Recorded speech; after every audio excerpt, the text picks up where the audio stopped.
সালামু আলাইকুম। আমরা চলে এসেছি আরেকটি প্রবলেম নিয়ে। প্রবলেমটা মজার একটা প্রবলেম। এই প্রবলেমটাতে বলা হয়েছে যে যদি দুইটা বল পি এবং কিউ যদি এইভাবে কাজ করে, দুটা বল যদি কাজ করে এবং ওদের লব্ধি যদি আর হয় এবং ওদের মধ্যবর্তী কোণ হলো যে 60 ডিগ্রি এবং আর হলো যে একটা একটা বলের সাথে 40 ডিগ্রি কোণ করছে, তাহলে আরেকটা বলের সাথে 20 ডিগ্রি কোণ করেছে। সো এটা আমাকে বলা হয়েছে।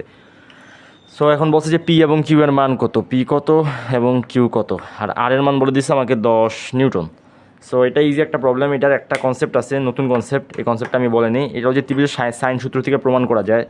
ত্রিভুজের সাইন সূত্র থেকে আমরা প্রমাণ করতে পারি যে পি ডিভাইডেড বাই কি সাইন পি এবং অপর দুইজনের মধ্যবর্তী কোণ আমি নিব sine 20 degree is equal to কি কিউ ডিভাইডেড বাই কি, এটা ত্রিভুজের সাইন সূত্র থেকে আমরা প্রমাণ করতে পারি কিউ ডিভাইডেড বাই অপর দুইজনের মধ্যবর্তী কোণ। কিউকে নিব এবং বাকি দুজনের মধ্যবর্তী কোণ নিব, আর এবং পি এর মধ্যবর্তী কোণ নিব সাইন 40 ডিগ্রি, আর আর নিব এবং পি আর কিউ এর মধ্যবর্তী কোণ নিব সাইন 60 ডিগ্রি।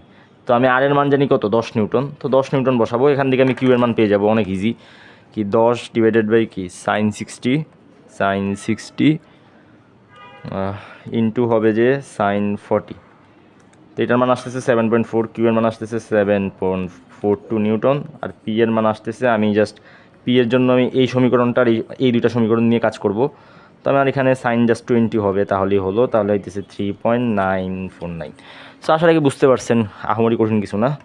সো এইটা সূত্রটা আপনাদের দেখবেন যে আপনারা গতিবিদ্যায় গিয়ে মোস্ট প্রবলি পাবেন, এই সূত্রটা প্রুভমেন্ট সহ পাবেন আর কি। সো আশা রাখি ভালো লেগেছে ভিডিওটা, ভালো লাগলে লাইক দিয়ে যাবেন। আসসালামু আলাইকুম।